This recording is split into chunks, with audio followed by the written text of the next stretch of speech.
Party primaries have been held. Political gimmicks, intrigues, and tactics ensued, leading to the emergence of party standard bearers for various levels of governance in 2023 general elections.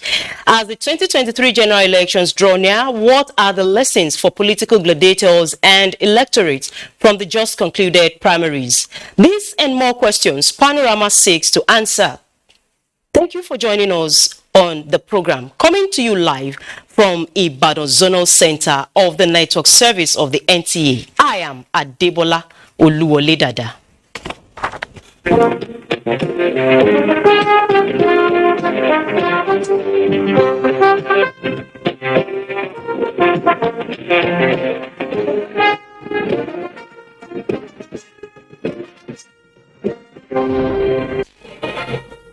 A 27-man presidential council on e-government and digital economy has been inaugurated by the President, Muhammadu Buhari. This is part of efforts by his administration to leverage digital technologies towards transforming critical sectors of Nigeria's economy. SEDA's correspondent Adamu Sambo has details.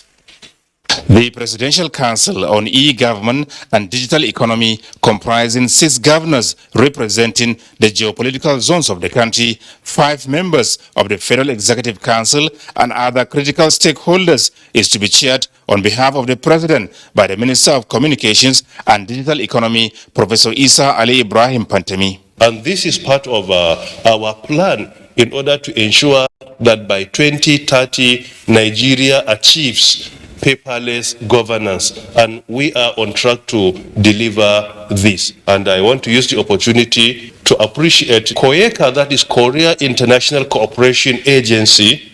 They have planned to support our government with a minimum of 30 million USD towards achieving e-governance in Nigeria. The council, President Buhari said, is put in place to provide the oversight that will bring about a veritable structure for accelerating the unprecedented achievements recorded so far in Nigeria's digital economy and in the implementation of e-government in the country. Following the launch of the National Digital Economy Policy and Strategy in 2019, the nation's information and communications technology has already been adjudged as the fastest growing sector in the country, contributing significantly to the economy. The sector's 14.7% double-digit growth rate was instrumental in supporting our country to exit the recession triggered by the coronavirus pandemic.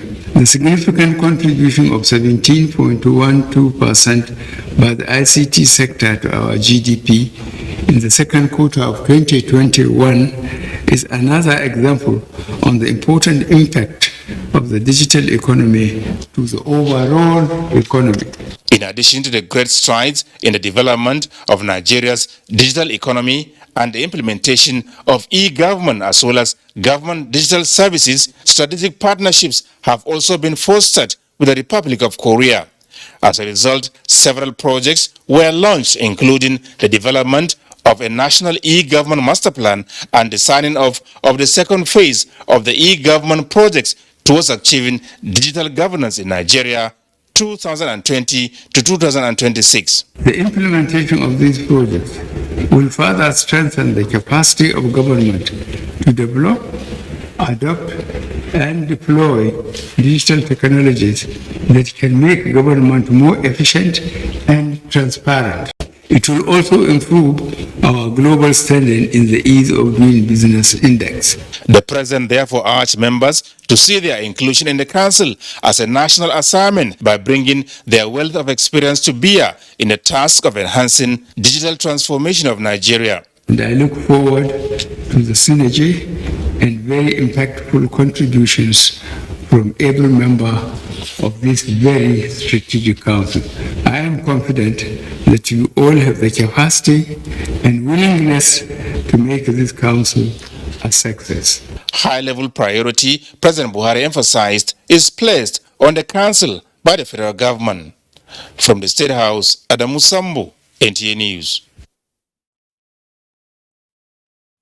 Democratic governance in multi-religious society is the focus at a lecture celebrating Nigeria's 23 years of democracy. Usman Aliu has details.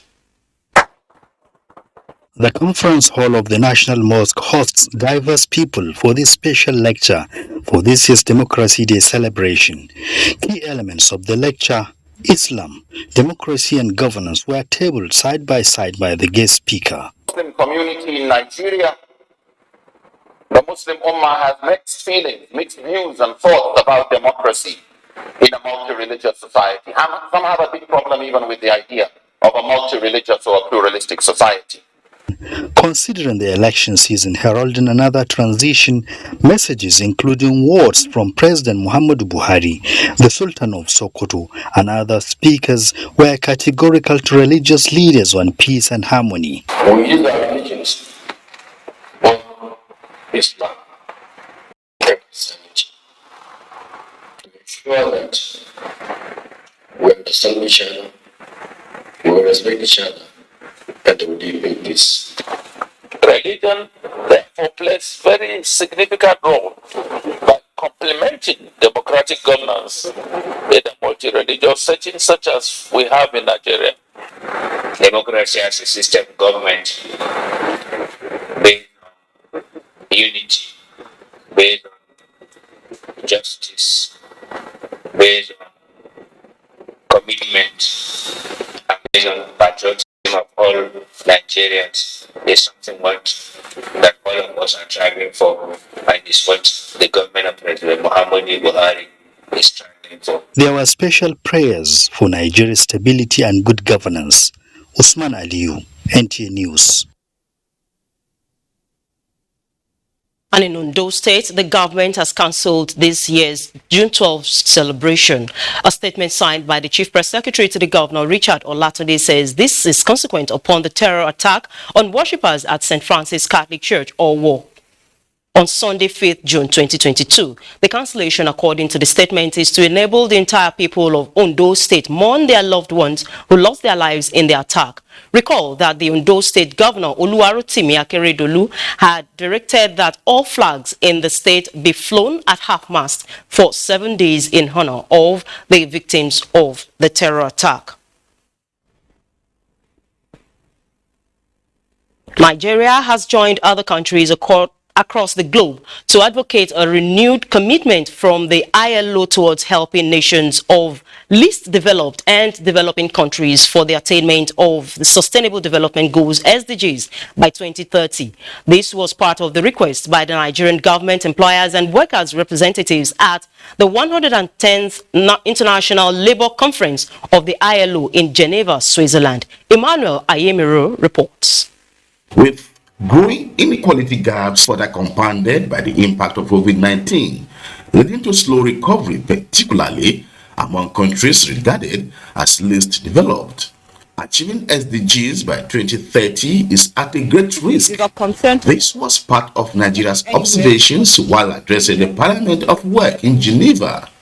Nigeria reminded the ILO that if the goal of not leaving anyone behind is ever to be realized, urgent efforts, supports and contributions are required by all in a renewed commitment to multilateralism and international cooperation. The volume of job losses and the established link between social justice and global peace should provoke honest debate at this conference. The wave of insecurity, terrorism, food scarcity, rising cost of energy, impact of COVID-19, amongst others, should challenge our common humanity and shared international relations. Human-centered recovery, which we advocated at the conference last year, did not, and indeed could not, have foreseen any of this. But it is the harsh reality of the moment, and we must confront it. From now, the nations struggling from economic losses across the world are expected to be looking forward to the ILO for technical assistance and other supports for recovery and the attainment of the SDG, particularly now that the conference has focused on the least developed countries. From Geneva, Switzerland, Emmanuel Ayimiru, NTA News. Now, President of the Senate, Ahmad Lawan, has urged the striking workers of the National Assembly to call off their industrial action and instead embrace dialogue for speedy resolution of the disputes. In a statement by the Special Advisor to the President of the Media and Publicity, Awoniyi, I beg your pardon. The appeal at the closed-door meeting involving the workers and National Assembly management, which is summoned to find a way out of the lingering issues between the workers of the management of the National Assembly. After the two sides had narrated their positions, the dispute, the Senate President assured the workers that he would reach out to the relevant authorities that would facilitate the speedy resolution of the issues involved. An expansion work has been flagged off at the 760 megawatts Kanji hydroelectric dam in Niger State. The federal government is targeting additional 220 megawatts to bring the generation capacity of the dam to about 1,000 megawatts of electricity. Joshua Ojito reports.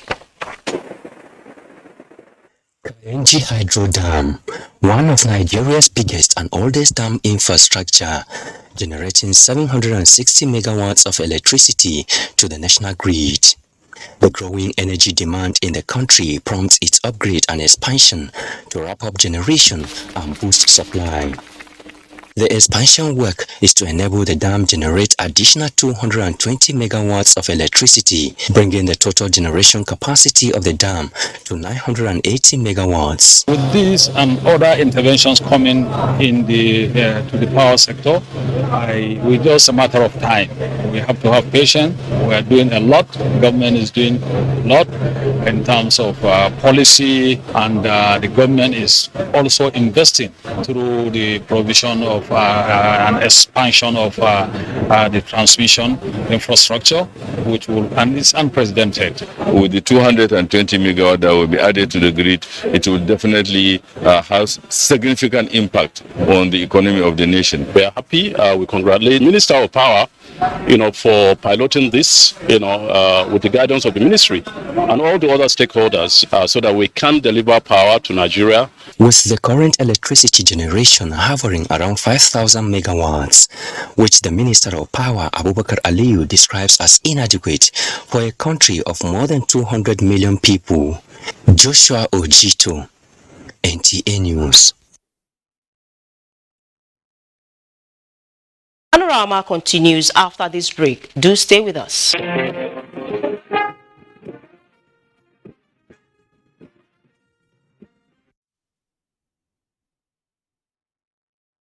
Come back. The All Progressives Congress Presidential Support Committee is engaging stakeholders to ensure optimum performance in next year's general elections. The emergence of APC's presidential candidate Bola Ahmed Tinubu, the group says, will make their work easy. Saliu Guanara reports.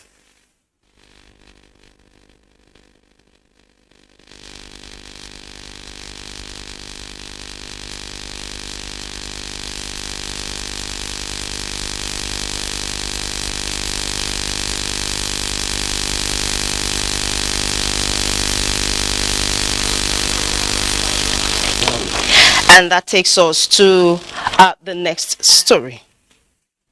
23 years of democracy and democratic government in the Fourth Republic has brought various strides and its accompanying challenges.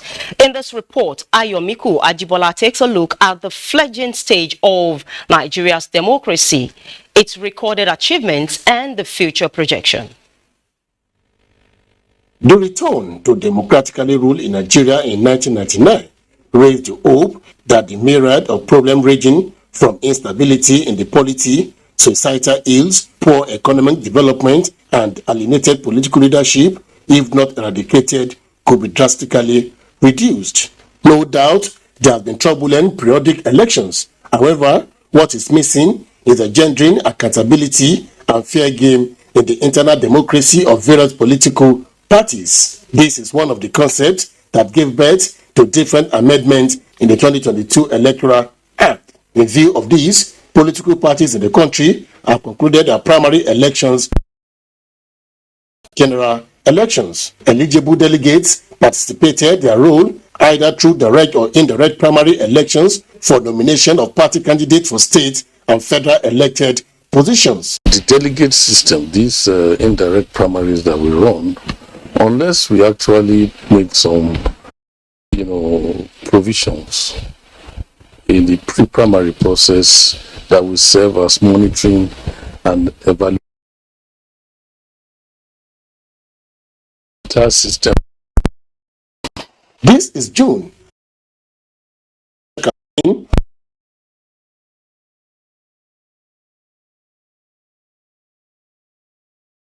Any one of these days. If they will only work on the systems, if they will work on the structures, if they work on the institutions, and can be a very, very solid president of this country. That's what I was taking away. There's no way where it is written that, okay, it is turn by turn Nigeria. If Southern candidate don't see this time, it will go to the north. But for political convenience, political parties have arranged that, okay, if it comes from the north this time, it will come from the south. So, if it's turn by turn Nigeria, even if it comes from, it rotates to the south. The southwest, the only south, where do you put south? South I done it probably 4 years when we remember Jonathan. Where is the southeast? As Nigeria prepare for another election in 2023, it behoves on all stakeholders to play the required role to sustain the smooth sail of democracy in the country in line with the vision of the founding fathers. In Ibadan, Ayomiku Ajibola, NTA News. And with me in the studio is the Professor of Public Administration, Political Institutions, Policy and Strategic Studies, Dr. Dekrola Yagbuyaju. You're welcome to Panorama. Thank you so very much. Thank you for having me. From those analyses in the background report, how would you describe a quality democracy? Thank you so very much. For me, quality democracy is one that is characterized by some important features, namely institutions and processes that will lead to the attainment of the tenets of democracy, accountability, transparency, and the general human development leading up to the greatest happiness for the greatest number of citizens in the country. And so with that, would you say Nigeria is in the state of quality democracy? Oh, yes, of course. We are not yet there, but certainly we are on our way there. Democracy is a process. Okay. It's a process, and it doesn't come overnight. Mm-hmm. It is slow in coming. The results are usually slow in coming. For us, it looks like a long journey with a small miracle, but certainly Nigeria is on the track. And if things are done appropriately and are done with the necessary and required commitment, we surely get there. Now, looking at the just concluded primaries, party primaries in Nigeria, all over the state, and also presidential primaries, what does it say about the Nigerian democracy? Clearly, it clearly tells us who we are as a people. The political parties have organized their primaries, and they have elected or selected their candidates by the delegates, also selected from the ward and local government and the local levels of the political parties. So to a very large extent, they have selected Nigerians, out of which we are to elect our president and to elect our governors to come 2023 general election. From what you have just said, would you say that the electorates have given their best candidates for the 2023 general elections? To a very large extent, that question can easily or more appropriately be answered by the delegates in the political parties. But to a large extent, since we did not notice any serious rancor or violence at the end of the primaries, no serious or controversy, we've not heard of any of the leading aspirants going for any kind of litigation or petition. To that extent, the delegates have selected the very best for their parties. His Excellency Atiku Abubakar for PDP, His Excellency Bola Ahmed Tinubu for APC, and His Excellency Peter Obi for LP, among others. So from every event, there's always a lesson to learn. What lessons can be taken away from these primaries in 2022 ahead of general elections? I think to a very large extent, for me, the biggest lesson is for Nigerians, particularly the ordinary Nigerians, to take ownership of the democratic and political processes in the country. Not until we are able to take ownership of the democratic and political processes, then in addition to that, we should also be as vigilant as possible. Volunteers will need to come up to play their role, because there is a great role for volunteers in the whole process. Thank you very much for coming. I have been speaking with Professor of Public Administration, Political Institutions, Policy and Strategic Studies, Dikola Yabuyaju. Thank you for coming to Panorama. Thank you so very much. And now let's join our sports desk for sports updates. Matches in the Nigerian Professional Football League show that Enyiba Football Club will welcome Kwara United to Aba, Katsina United to host bottom of the table team MFM, while Kano Pillars are to entertain Wiki Tories of Bauchi. Panorama today. Thank you for joining us on Panorama from Ibadan Zonal Center on the network service of the NTA. Remember to connect with the NTA. Stand against rape and rapists. Good afternoon.